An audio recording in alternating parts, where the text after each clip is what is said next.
কেন কিছু কিছু মানুষ সবসময় সত্যকে এড়িয়ে চলে? ধরুন, আপনি আপনার বন্ধুকে বললেন, দোস্ত, এই খাবারটা ভুয়া, এখানে ভেজাল আছে। সে কি বলবে জানেন? আরে না, আমি তো 3 বছর ধরেই খাচ্ছি, এখনও একটু অসুস্থ হইনি। তাহলে প্রশ্ন হলো, যখন প্রমাণ সামনে থাকে তখনও কেন অনেকে সত্য মানে না? এটা কি জেদ, নাকি আমাদের মস্তিষ্কের ভেতর চলছে এক ভয়ঙ্কর খেলা? চলুন মিষ্টি চর্চাতে জানি সত্য এড়িয়ে যাওয়ার পেছনের সেই রহস্য। যুক্তির বদলে আমরা কি খুঁজি? আপনি জানলে অবাক হবেন, মানুষ অনেক সময় যুক্তির চেয়ে নিজের মনের শান্তি বেশি ভালোবাসে। তাই আমরা এমন তথ্য খুঁজি যেটা আমাদের আগের বিশ্বাসকে সাপোর্ট করে। এটাই কনফার্মেশন বায়াস। একটা ছোট্ট উদাহরণ দেই। যে বিশ্বাস করে অর্গানিক খাবারই সেরা, সে অর্গানিক খাবারের খারাপ দিকগুলো চোখেই দেখবে না।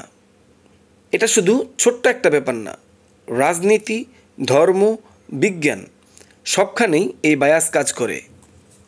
ধরুন, আপনি সারা জীবন ভেবেছেন আপনি ভালো মানুষ। একদিন প্রমাণ আসে আপনার কোনো কাজে মানুষ কষ্ট পেয়েছে। আপনি কি করবেন?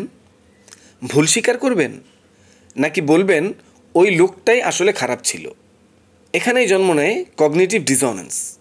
মানে নতুন তথ্য যখন আমাদের নিজস্ব আত্মপরিচয়ের সাথে বিরোধ সৃষ্টি করে, তখন মস্তিষ্ক বলে ইগনোর করো। ফেসবুক কি সত্যকে লুকিয়ে রাখে? সোশ্যাল মিডিয়ায় আপনি যা বিশ্বাস করেন অ্যালগোরিদম তাই দেখাবে। এই একপাক্ষিক তথ্য বলে আপনি ঢুকে পড়েন ফিল্টার বাবলে, এবং এই বাবলের ভেতর আপনি ভাবেন সবাই তো আমার মতোই বলছে, নিশ্চয়ই আমিই ঠিক। এই ফাঁদে পড়লে আপনার চিন্তা শক্তি বন্ধ হয়ে যায়।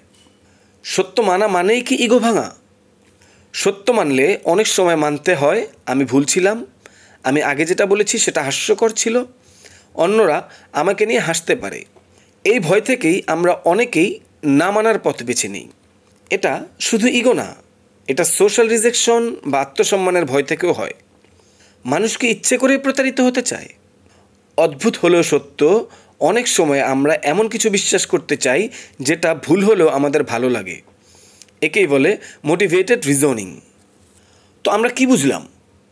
মানুষ সবসময় সত্য চায় না, অনেক সময় চায় মনের শান্তি। সত্য মানতে গেলে নিজের ভুল মেনে নিতে হয়। সোশ্যাল মিডিয়া আমাদের একপাক্ষিক সত্য দেখিয়ে বন্দি করে ফেলে, আর কখনো কখনো আমরা ইচ্ছা করেই বিশ্বাস করি যা মিথ্যা, কারণ সেটা আমাদের ভালো লাগে। আপনার জীবনে এমন অভিজ্ঞতা হয়েছে? কমেন্টে জানাতে ভুলবেন না। এবং এমন ভিডিও যদি আপনার ভালো লাগে, সাবস্ক্রাইব করুন মিষ্টি চর্চাতে। মিষ্টি চর্চা, আমরা শুধু বলি না, ভাবতে শেখাই।